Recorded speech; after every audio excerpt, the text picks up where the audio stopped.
Raider Nation, what's the deal, man? Once again, it's the guy Panama Fargo, back to y'all live with another episode of the Raider Rundown. Make sure I keep tapping on that like and subscribe button, man. Keep sharing out the content. Close to that 500 goal, man. It's much appreciative to everybody that comes back and comes rock with your boy, man. And there's many places you can be on YouTube, and I'm glad you're here with me. So, without further ado, man, what I'm trying to get into today, it seems like the Raiders rookie quarterback is starting to find his stride, man. And if you don't know who I'm talking about Aidan O'Connell from Purdue, the quarterback the Raiders drafted in the 4th round, man. So without further ado, let's get into it. So as y'all know, man, media is not really, permitted to be at these mini camps recording.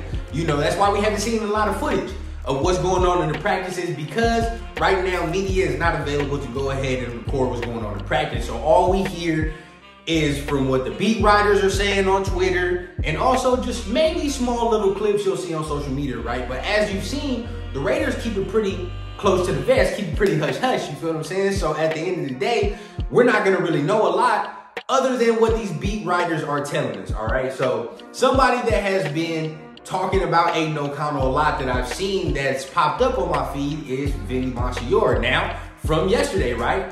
You can see right here, had himself a nice little play, right? Okay, had himself some type of thing going with Trey Tucker, all right? They found the end zone together, and that's basically all you want to hear so far coming from your rookies. Now, remember, it is 7-on-7, all right? It's no pads.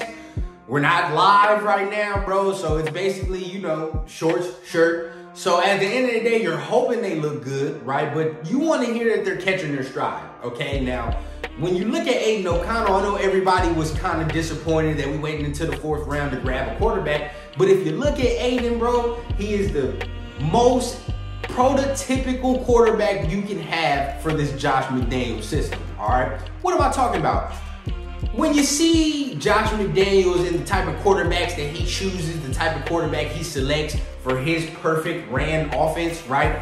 It's usually a guy who's very accurate, has good pocket presence, you know what I mean? And at the end of the day, he's not afraid to take chances in the pocket as well, okay? Now, is he the most mobile, athletic motherfucker? No, he is not. And if you watch him and you know a little bit about him, you already know that. But at the end of the day, what you're looking at from Aidan O'Connell is perfect accuracy, right? When he sets his feet and when he's in rhythm, tremendous accuracy, all right? Ball placement is where it needs to be. Like I said with his accuracy, when he sets his feet and he's ready to throw that motherfucker, his ball placement, his accuracy is top notch, bro. I have to say that. So, is he the most athletic person? No, all right? And when we look at his negatives, you look at the athleticism, and also he's willing to take chances. You feel what I'm saying? Sometimes the decision-making is not all the way there. But, I mean, at the end of the day, do I like a quarterback that takes chances and is going to say, fuck it, I'm going to throw it up to my best receiver and whatever happens, happens? I do. Obviously you need that moderation as a quarterback, and we're hoping that if he does touch the field and he touches the field in meaningful games, that he has the decision making to say he knows when to take chances, when not to take chances, right?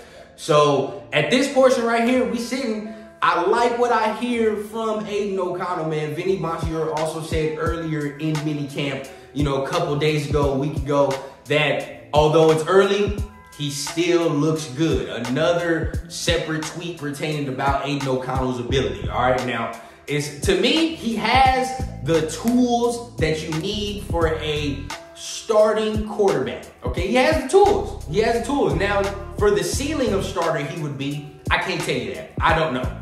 You feel what I'm saying? I don't know what type of ceiling he has. I don't know how good he can be. But when you look at raw tools coming out of college, okay, and I look at these college kids like Clay, and it's up to the coaching staff to mold them how they want. Now we're looking, I feel like this guy has some of the tools that you're looking for, especially in this system, to be successful, right? So that's all I wanted to talk about, man, today. It seems like our rookies are out there getting it in, getting themselves acclimated to the system, man, and getting themselves more comfortable being here, being in the NFL, man. So I'm excited to see Aidan O'Connell in the preseason, man. That's when we really gonna have a lot to discuss about this kid, right? And as for right now, like I said in a previous video about Jimmy G, right?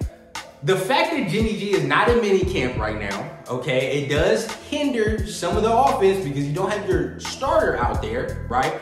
But you're allowing the rookie to come in here and get a little bit more reps, man. He's getting a little bit more reps, being comfortable within the system, within the scheme, and with the players, all right? So I don't doubt he's going with the second team, but I know that there are some portions where he's able to throw to Devontae, where he's able to throw to, you know, certain starters on the offense, and sitting there, you're like, okay, you know, he's getting more comfortable throwing to them players, and those players are getting comfortable catching stuff from him, right? So that's all we want, all right? When you have 3 quarterbacks in practice taking reps, it's kind of hard to get all 3 quarterbacks acclimated with every single receiver, you know, whether it be first team, second team, or the third team, right? So he being in there, fast tracking and learning, I think is just gonna help him tremendously going into the preseason and maybe going into the season. We'll see what happens, but let me know down below, man. Are y'all excited to see Aidan O'Connell in the preseason? Are y'all liking what you're hearing so far from me, from Vinny Bonsignore, from some of the beat writers, man? If so, man, comment down below. If not, comment down below, man, what y'all think Aidan O'Connell's ceiling could be if he were given the opportunity to play for the Raiders, man. So once again, make sure y'all keep hitting that like and subscribe button, man. Comment down below y'all thoughts and opinions. And remember, man, I always keep it authentic from the clouds to the ground on the Raider Rundown. Look, hold it down for my G's, still I'm seeing greed. A lot of niggas in these streets who don't get no reprieve. So what you want is you gon' bleed to keep your niggas freed? Oh, it's facade until you ball and you stacking cheese. Okay, I see this shit is